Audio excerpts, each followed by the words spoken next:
Dorothy Opens the Dinner Pail. "Now, Tik-Tok," said Dorothy, "the first thing to be done is to find a way for us to escape from these rocks. The Wheelers are down below, you know, and threaten to kill us." "There is no reason to be afraid of the Wheelers," said Tik-Tok, the words coming more slowly than before.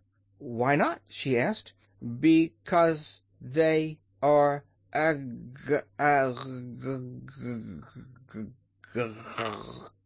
He gave a sort of gurgle and stopped short, waving his hands frantically, until suddenly he became motionless, with one arm in the air and the other held stiffly before him, with all the copper fingers of the hand spread out like a fan.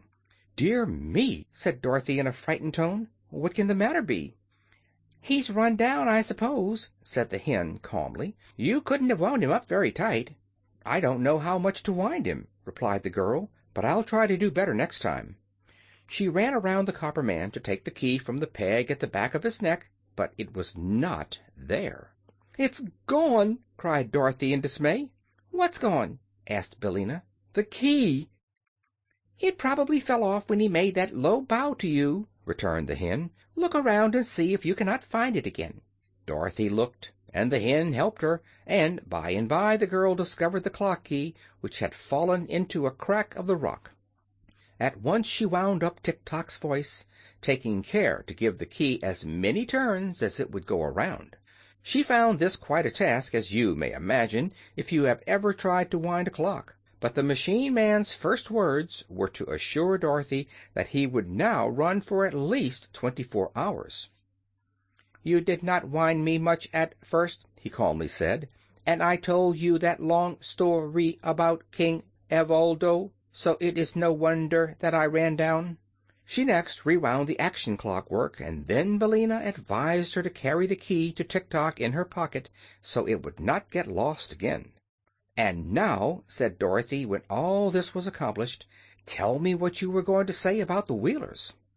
"Why, they are nothing to be frightened at," said the machine. "They try to make folks believe they are very terrible, but as a matter of fact the Wheelers are harmless enough to anyone that dares to fight them. They might try to hurt a little girl like you, perhaps, because they are very mischievous, but if I had a club they would run away as soon as they saw me." "Haven't you a club?" asked Dorothy. "No," said Tik-Tok. "And you won't find such a thing among these rocks, either," declared the yellow hen. "Then what shall we do?" asked the girl. "Wind up my think-works tightly, and I will try to think of some other plan," said Tik-Tok. So Dorothy rewound his thought machinery, and while he was thinking she decided to eat her dinner.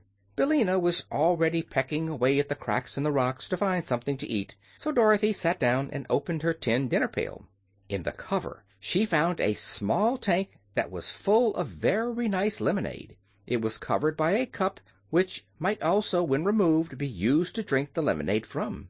Within the pail were 3 slices of turkey, 2 slices of cold tongue, some lobster salad, 4 slices of bread and butter, a small custard pie, an orange, and 9 large strawberries, and some nuts and raisins. Singularly enough, the nuts in this dinner pail grew already cracked, so that Dorothy had no trouble in picking out their meats to eat.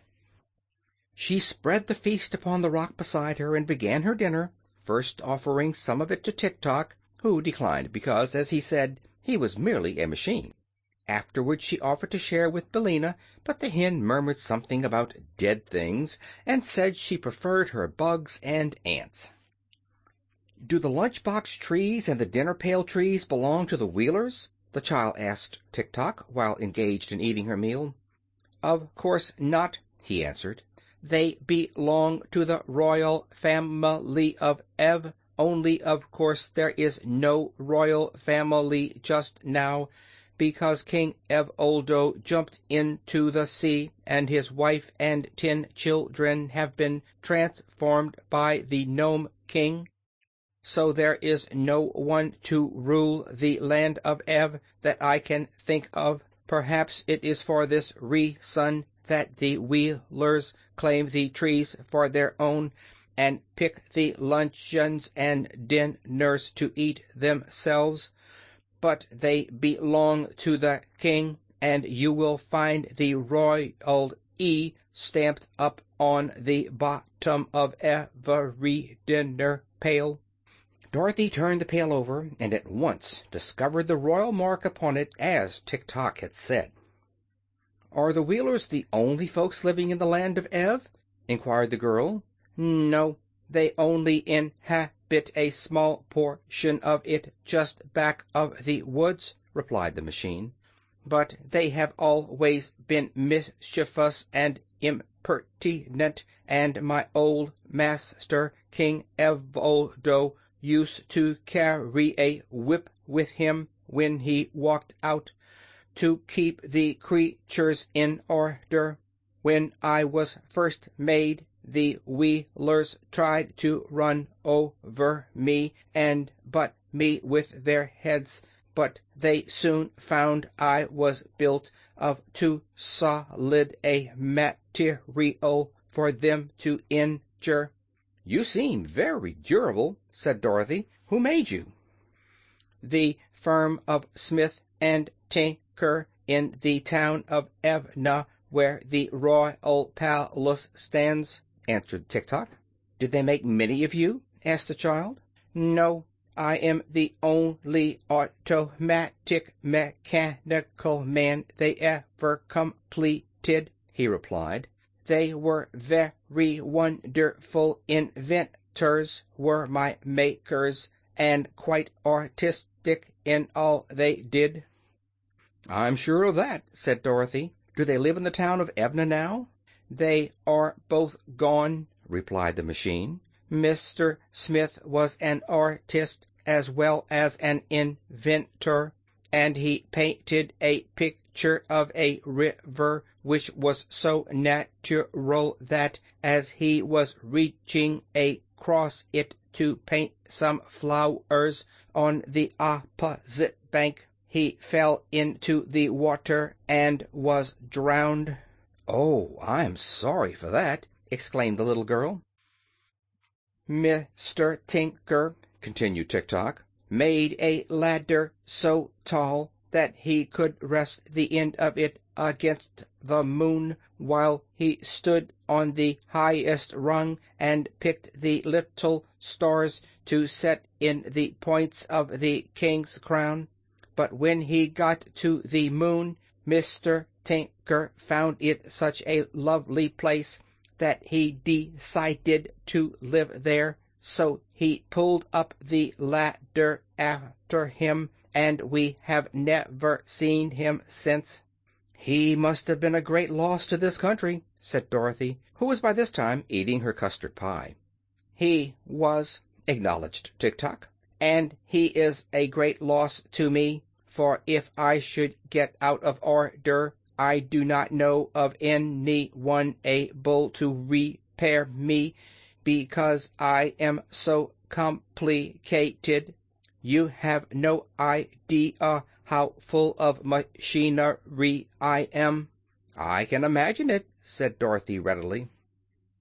"And now," continued the machine, "I must stop talking and begin thinking again of a way to escape from this rock." So he turned halfway around in order to think without being disturbed. "The best thinker I ever knew," said Dorothy to the Yellow Hen, "was a scarecrow." "Nonsense!" snapped Billina. "It is true," declared Dorothy. "I met him in the land of Oz, and he traveled with me to the city of the great Wizard of Oz, so as to get some brains, for his head was only stuffed with straw. But it seemed to me that he thought just as well before he got his brains as he did afterward."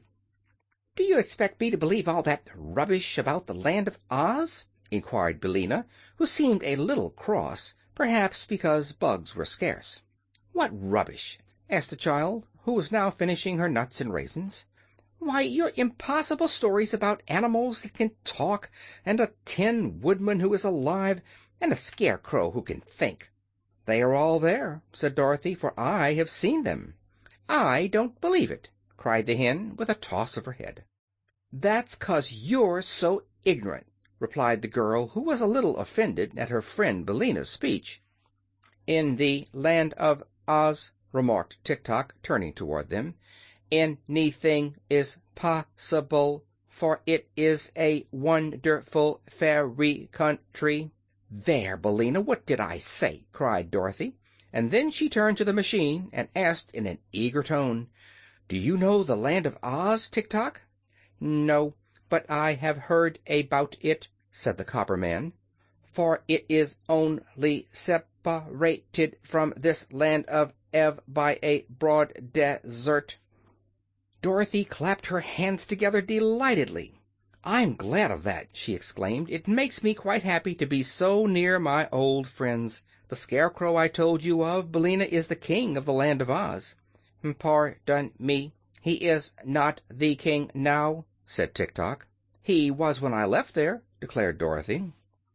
"I know," said Tik-Tok, "but there was a revolution in the Land of Oz, and the Scarecrow was deposed by a soldier woman named General Ginger, and then Ginger was deposed by a little girl named Ozma, who was the rightful heir to the throne, and now rules the land under the title of Ozma of Oz."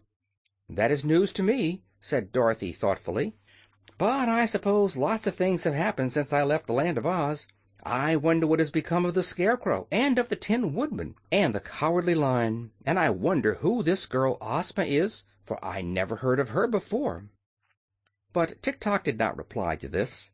He had turned around again to resume his thinking.